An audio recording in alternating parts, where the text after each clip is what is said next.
Nietzsche's proclamation of the death of God marks the beginning of the modern age, the age in which science and technology have largely replaced religion as the bodies of knowledge and the activities that society depends on and lives by. At least one traditional understanding of what God means was at an end. Yet the theme wasn't novel. As we've seen, it's been building up for centuries. Even as far back as Galileo, the idea was already coming in that the way the world works is neither moral nor purposive, but simply mechanical. A mechanical universe no longer reveals any guiding hand at work in it, so the new secular, scientific worldview cannot give the old kind of support to religious belief. It seems that faith must be separated from cosmology, our theory of the world, and become more inward and ethical. As we've seen in this series, many Christian thinkers have been attempting just that. Pascal turned away from the objective God of the philosophers and sought a new way to a hidden God known by the heart. Kierkegaard sought to keep God's transcendence, but within the sphere of the spiritual life. Jung's God was an image buried deep in the psyche of the whole self that we are to become. Albert Schweitzer's God was an ethical inspiration, the ground of the will to love. These thinkers were moving away from the old cosmic, literal theism.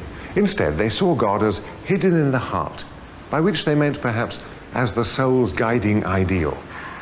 A new idea of God has been slowly taking shape, but perhaps nobody yet had managed to spell it out entirely satisfactorily.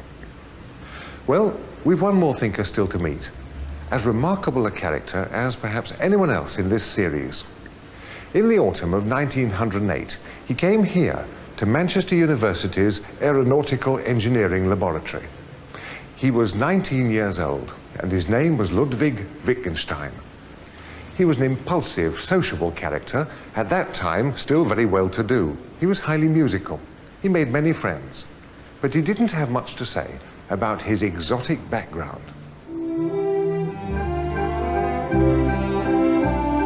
Wittgenstein was a product of Vienna in the last days of the Austro-Hungarian Empire. His father was its leading steel magnate. The 9 talented children grew up in surroundings of the utmost opulence.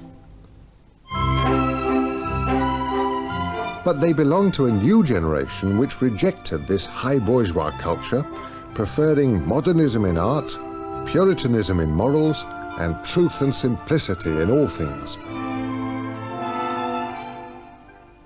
This outlook shows in Wittgenstein's early choice of engineering as an honest profession. In Manchester, he designed and then began to build a jet reaction engine that would deliver the thrust at the tip of the blades. Over 30 years later, aircraft such as the Fairy Gyrodyne were built on this principle.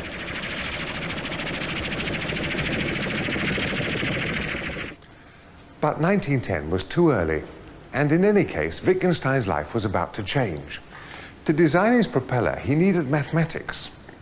Now, any ordinary mathematician just does mathematics, but Wittgenstein asked himself the fatal question, what is mathematics?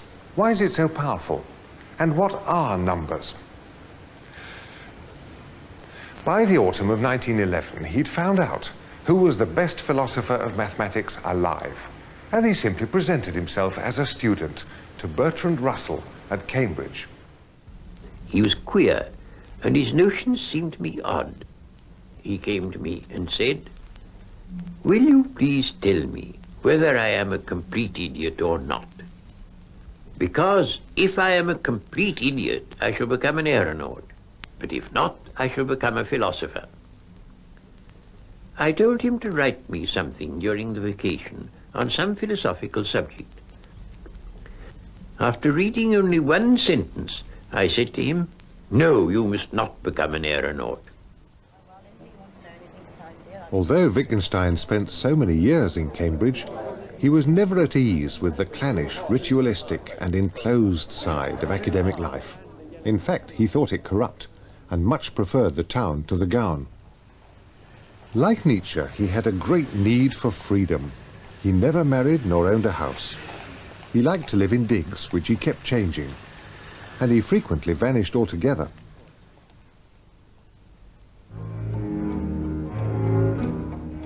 When war broke out, he volunteered for the Austrian army. Now I should have the chance to be a decent human being, for I'm standing eye to eye with death. May the Spirit bring me light. Understand people. Whenever you feel like hating them, try instead to understand them. Be at peace within yourself. But how do you find this peace in yourself? Only if I live in a way pleasing to God. Only so can one bear life. The war destroyed the world Wittgenstein had grown up in. His life changed. He gave away his money and became a country school teacher in Austria.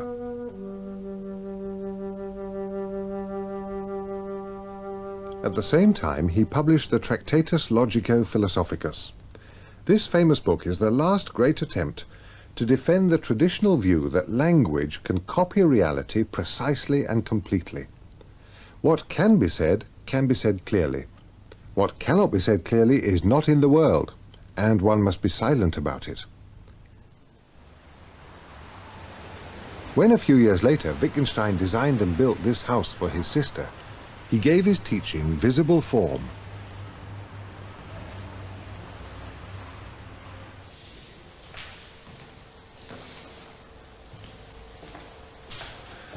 Wittgenstein's approach to architecture was stringently functional. Everything had to be redesigned for the utmost simplicity, right down to this window latch, then precision engineered. And the result is not inhuman. Windows and doors match the shape of the human body. They're double for silence and insulation, and there are heating grills below them. The whole thing is exact and spare and sublime, like Wittgenstein's philosophy.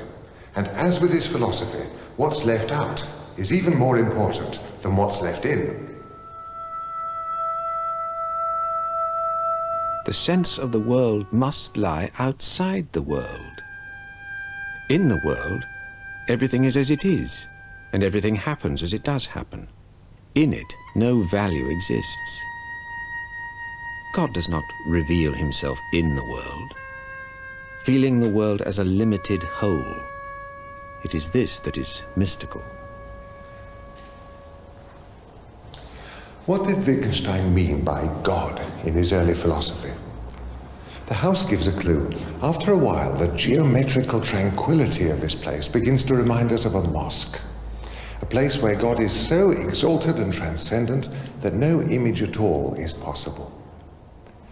Can you imagine an idea of God so exalted that the sense of the presence of God and the sense of the absence of God coincide? Or put it another way, by its extreme rigor, the house creates a sense, it gives a hint of an absolute standard of purity by which human life should be guided and assessed. Wittgenstein once said he liked the idea of a silent religion. Silence tells no lies. Silence does not deceive. We feel that even when all possible scientific questions have been answered, the problems of life remain completely untouched.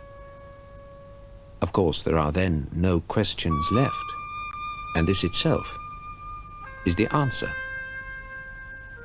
The solution of the problem of life is seen in the vanishing of the problem. What we cannot speak about, we must pass over in silence. In 1929, 40 years old now, Wittgenstein unexpectedly reappeared in Cambridge after a 16-year absence, and soon began teaching. From 1933, word went round that in his classes in Trinity College, he was developing an entirely new philosophy. The classes were held in this room at the head of K Staircase in Whewell's Court. By the window, his writing table, the shoe boxes in which his notes were stored, and the deck chair in which he habitually sat. The austerity and bareness of the room, which was his own living room as well as his teaching room, reflects his Tolstoyan personality and style of life. As each student arrived, he or she collected a wooden folding chair from the landing outside. It was unwise to be late. The class met twice a week for a grueling 2-hour session. We know Wittgenstein planned these sessions carefully because the published students' notes of them tally with his own unpublished manuscripts. But during the class, Wittgenstein thought aloud and occasionally terrified the students by questioning them. What is philosophy? Here's an example. Every day we ask each other the time and answer without any hesitation. But suppose one day we ask ourselves, what is time? Now we suddenly seem to be landed with a genuine classical philosophical problem, a very difficult one. Wittgenstein says that these problems arise through a disease of language. A myth has held us captive. We're caught up in the idea that words are names and that the meaning of a word is the thing that it stands for. And then we start investigating what that thing can possibly be. Wittgenstein had himself held such a view, but now he was trying to shake it off. Instead, he asks us to see words as doing jobs. Words are tools of many different kinds. Words are like chess pieces. The meaning of a piece is its powers, the part it can play in furthering the game. Well, all language is like that. We play games with language. Our language is a function of the way we live. It's a tool of social interaction. Now, this may sound rather abstract, but in fact it changes everything. The old theory of meaning summoned up great nebulous abstractions which philosophers then worried about. But Wittgenstein's new point of view is strictly practical. Look at the grammar, he says. Look at the way the language works. If only you can see that clearly, you'll see all there is to see. Look at the grammar of ethical terms, and such terms as God, soul, mind. One of the chief troubles is that we take a substantive to correspond to a thing. The words soul and mind have been used as though they stood for a thing, a gaseous thing. What is the soul is a misleading question. So what will become of morality and religion on this new point of view? I think you can guess. Wittgenstein has a deep respect for the practice of morality and religion, but like Tolstoy, he's deeply mistrustful of the theory. On the whole, he thinks of religious beliefs not as being factual, but rather in terms of the job they do in shaping our lives. Until recently, not much more was known than that. But now a lot of fragments of Wittgenstein's observations and his private notes on religion have come to light. They show how deeply his thought about religion was embedded in everyday life.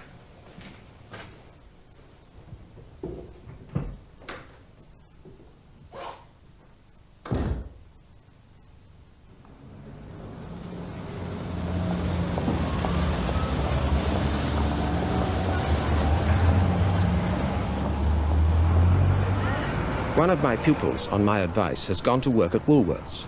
Now that is the sort of thing you should do. Try and get a job in some large store where you will meet ordinary people. What is the use of studying philosophy if all that it does for you is to enable you to talk with some plausibility about some abstruse questions of logic, etc., and if it does not improve your thinking about the important questions of everyday life? It is, if possible, still more difficult to think really honestly about your life and other people's lives. And the trouble is that thinking about these things is not thrilling, but downright nasty. God grant the philosopher insight into what lies in front of everyone's eyes. Not how the world is the mystical, but that it is. To renounce the pomps and vanities of this wicked world. Just think what that would really involve. Who of us today even thinks of doing such a thing? We all want to be admired. St. Paul said, "I die daily." Just think what that must have meant. For all you and I can tell, the religion of the future will be without any priests or ministers. I think one of the things you and I have to learn is that we have to live without the consolation of belonging to a church. Christianity is not a doctrine, not, I mean, a theory about what has happened or will happen to the human soul, but a description of something that actually takes place in human life. For consciousness of sin is a real event, and so are despair and salvation through faith. Perhaps we can say, only love can believe the resurrection. This can come about only if you no longer rest your weight on the earth, but suspend yourself from heaven. Then everything will be different, and it will be no wonder if you can do things that you cannot do now. A man who is suspended looks the same as one who is standing, but the interplay of forces within him is nevertheless quite different, so that he can act quite differently than can a standing man. An honest religious thinker is like a tightrope walker. He almost looks as though he were walking on nothing but air. His support is the slenderest imaginable, and yet it really is possible to walk on it. When in 1949 Wittgenstein learnt that he was fatally ill with cancer, he told his doctor that he did not want to die in hospital. His doctor offered a room in his own home when it should become necessary. Over a year went by, and then a few months before his death, Wittgenstein arrived to take up residence in this room. Here he continued working until 2 days before the end.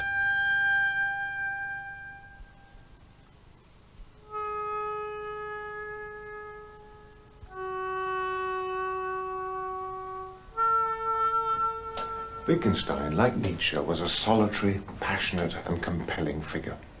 Both of them were tormented by the ultimate questions of life. Nietzsche broke his mind trying to force a new way through them. Wittgenstein took a different route. He sought a cure. 30 years before, he'd written that the answer to the riddle of life lies in the disappearance of the question. So he patiently unravels our illusions and forces us to return to the ethical reality of the everyday. When we see that our common life is all, that realization is religion. Wittgenstein's point of view is very down to earth and very agnostic. All we can see clearly is the way our language works in the games we play. So we can see how belief in God works and how it ought to shape our lives. But then we must stop at that. To this day, many people find this new point of view unnerving. Wittgenstein's so clear that belief in God requires conversion of life, truthfulness, inner integrity. He's equally clear that that's all there is to be said. We must be cured of the old, speculative, metaphysical impulse. So what would you call him? Would you say this is religious agnosticism? Or a mysticism of the everyday? Or simply that it is and always was just the truth of the matter?